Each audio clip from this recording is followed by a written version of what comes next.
Welcome to the Hall of Monsters. I see you are wearing your protective gear. That's good, because during your visit here, your safety is not guaranteed. So, every step you take, beware, for the monsters you'll see ahead are the scariest ones from Japanese folktales. If they don't haunt you during your visit, they sure will haunt your dreams. And let me tell you, no anime you have watched could have prepared you for this. I already see doubt and fear in your eyes. So let's begin our tour before you lose that little flicker of courage left within you.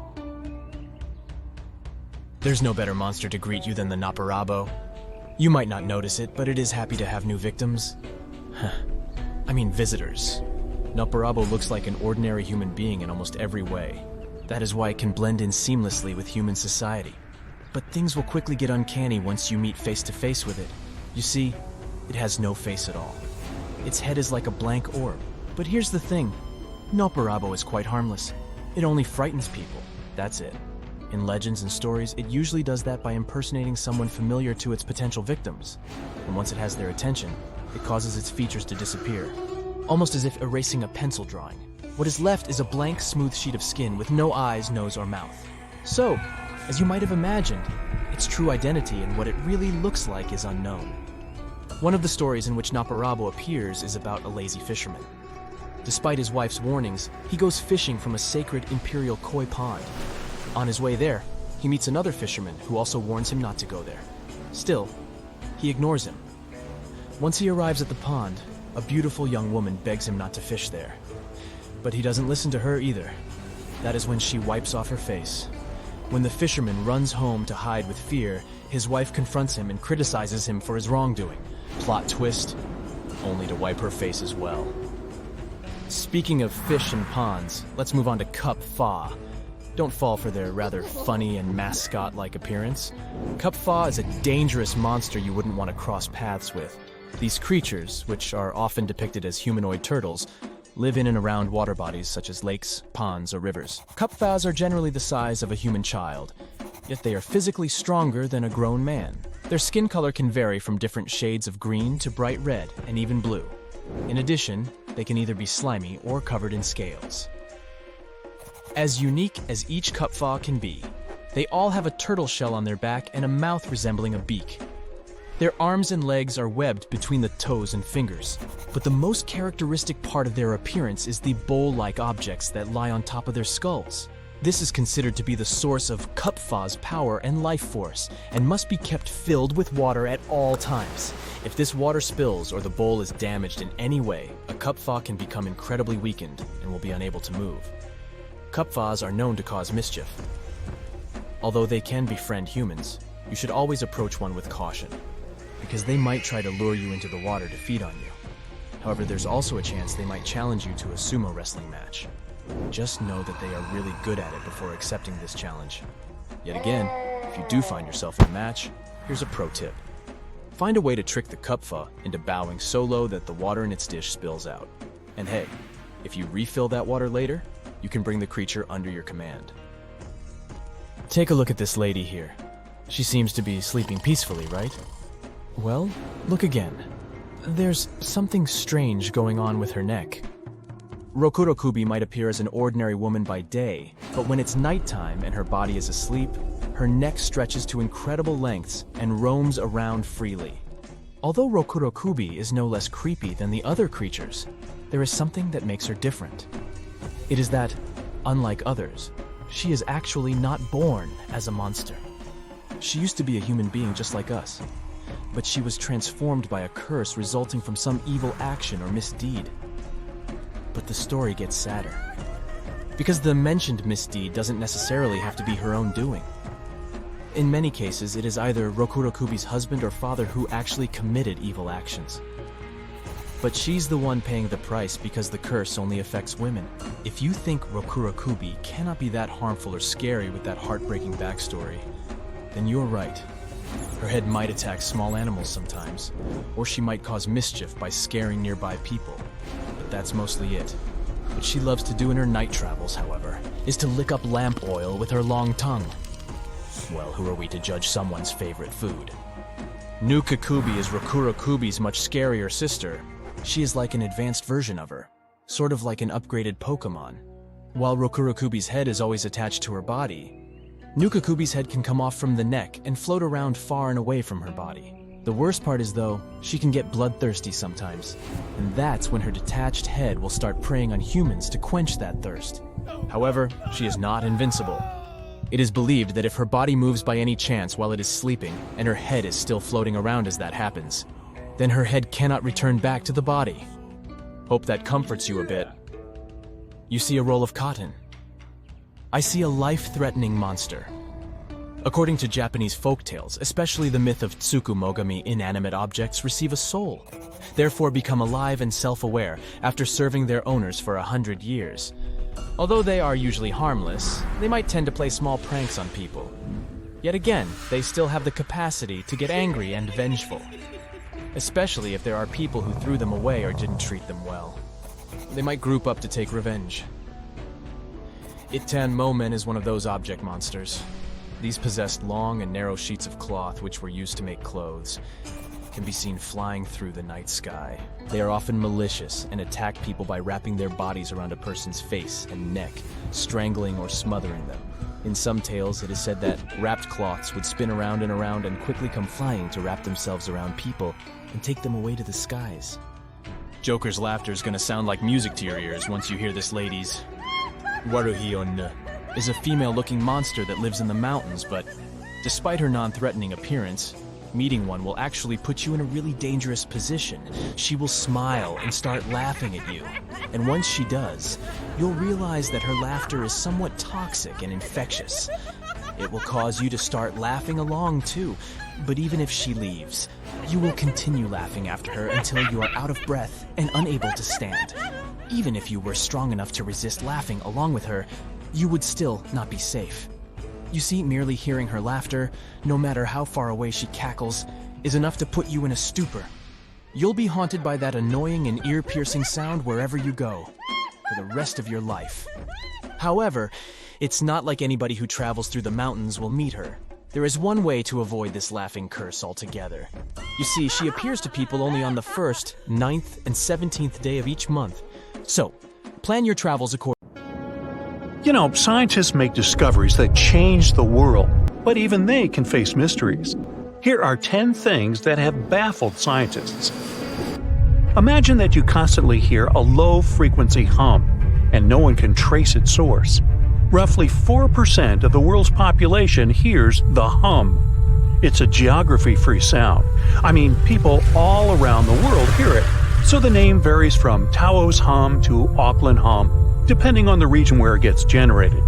The sound is just on the threshold of human hearing.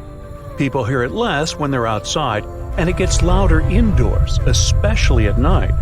What's even scarier is that you cannot unhear it once you've heard it. Some folks say it started in London around the time of Charles Dickens, who wrote A Christmas Carol, and the low-frequency sound actually comes from the humbug. Or not. Actually, the earliest cases were recorded in Bristol, UK, dating back to the mid-1970s. Scientists have various theories about where the hum comes from and why only some people can hear it, yet they don't have a clear answer. It could occur when ocean waves move along the ocean floor. They shake the earth when they collide with continental shelves. Or this might be happening because of volcanic eruptions and earthquakes. Oh, and how about ultra-low frequency radio signals used to communicate with submarines or even 5G? Upsweep is another type of unidentified sound. It was discovered in 1991 in the Pacific Ocean. The sound is high enough to be recorded throughout the ocean. Scientists theorize that the sound could be related to underwater volcanic activity. Interestingly, the volume of the sound has been diminishing compared to its volume when it was first discovered, yet it still can be detected. Plus, it's seasonal. It reaches its highest volume in spring and fall. Is it related to seasonal changes? No one really knows for sure. The next mysterious thing is a cone-shaped monument found in the Sea of Galilee in Israel. This monument was discovered accidentally by sonar scanning in 2003, but the findings were published only in 2013. The monument weighs 60,000 tons. It was once submerged by rising waters. Archaeologists say the monument is enigmatic because they can't figure out where it's from. They don't know what it's connected to or its function. So this big and unusual thing remains a mystery. Now let's move to Göbekli Tepe, Turkey. This place offers you one of the most archaeologically significant sites in the world. Why is it important? Well, it has massive carved stones about 11,000 years old. To put it in perspective, they're 6,000 years older than Stonehenge. Ancient people placed these stones before they began farming or crafting metal tools or pottery. So the existence of this place goes against the chronology of civilization we're familiar with, where people farmed first and built second. Apparently, it wasn't like that. In any case, a good question is, what was the purpose of this site? Was it built to worship some spirits? Yep, archaeologists believe it might be the world's oldest temple. Okay, say this with me. Paleodictyon notusum. Yeah, I know it sounds like a chemical formula.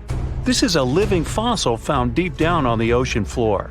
A creature makes these hexagonal burrows, that for sure.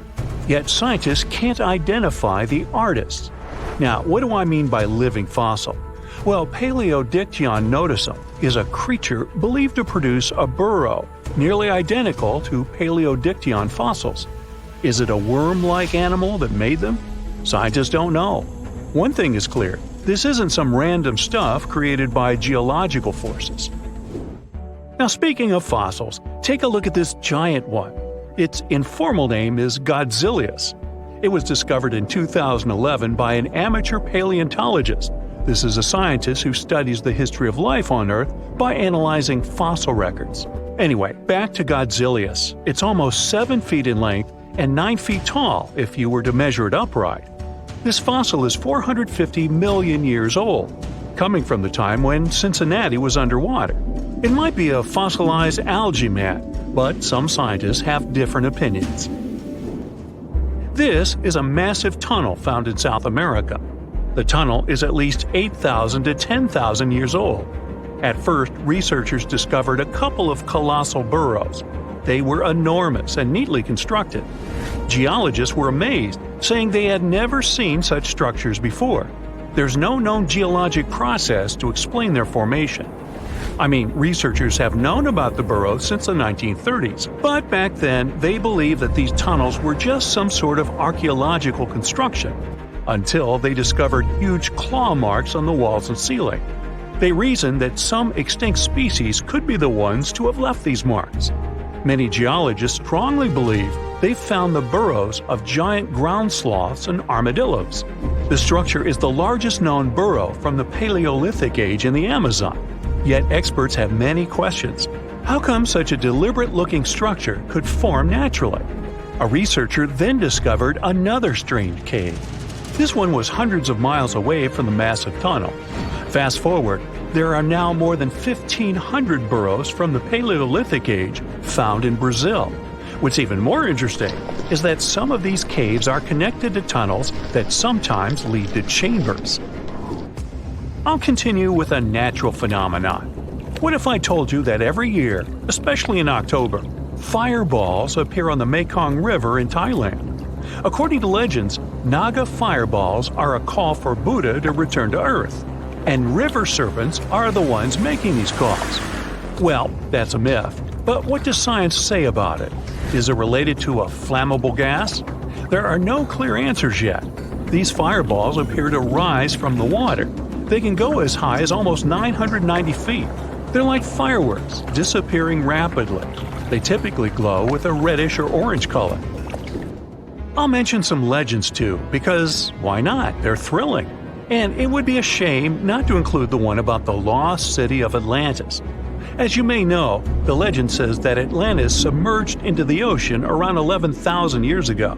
Since then, not just scientists, but also treasure hunters and philosophers have been searching for the lost world. Could Bimini Road be a trace? In 1968, a diver found strange stones off the coast of North Bimini Island in the Bahamas. The stones look human-made. It's like they were evenly spaced out and laid in an orderly row. It baffled scientists, but not for long. Carbon dating analysis of the blocks revealed that geological forces created the road naturally. There weren't any tool marks or signs indicating that the blocks had been stacked or something. The research is continuing, but yeah, scientists generally believe that the rocks were created by erosion. Well, I guess the time of Atlantis hasn't come yet. Okay, picture this. You're wandering on the beach, and you see dozens of octopuses walking past. In 2017, a group of people from Wales witnessed exactly this. Why did these creatures come out of the ocean? No one knows the answer.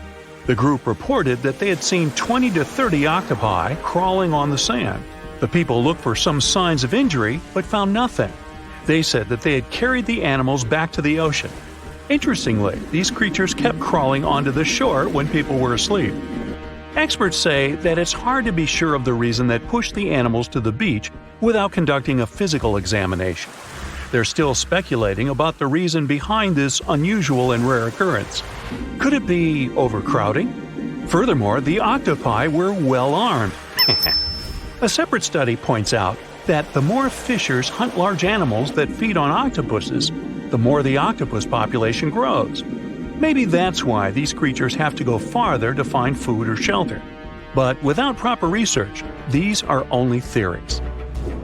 There's a lot we don't know about space, too. So here's a bonus fact about the yellowish source of life in the solar system. Scientists have discovered a new type of wave inside the sun.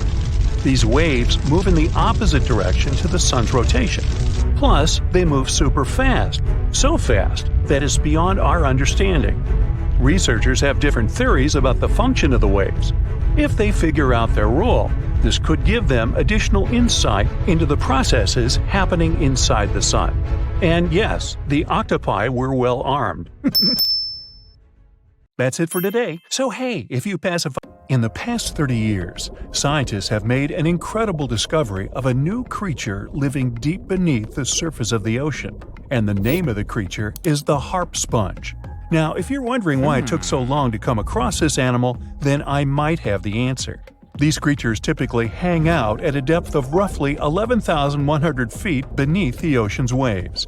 This sponge species was first discovered off the coast of California thanks to a robot that was sturdy enough to explore those crazy depths the ocean has to offer. This is no doubt an area of the planet where even the most benign-looking creatures can be potentially dangerous. But even scientists were surprised to find that this creature was more than just a sponge. Now, this might seem obvious, but the harp sponge got its name because its basic structure, referred to as a vein, is the same shape as a harp.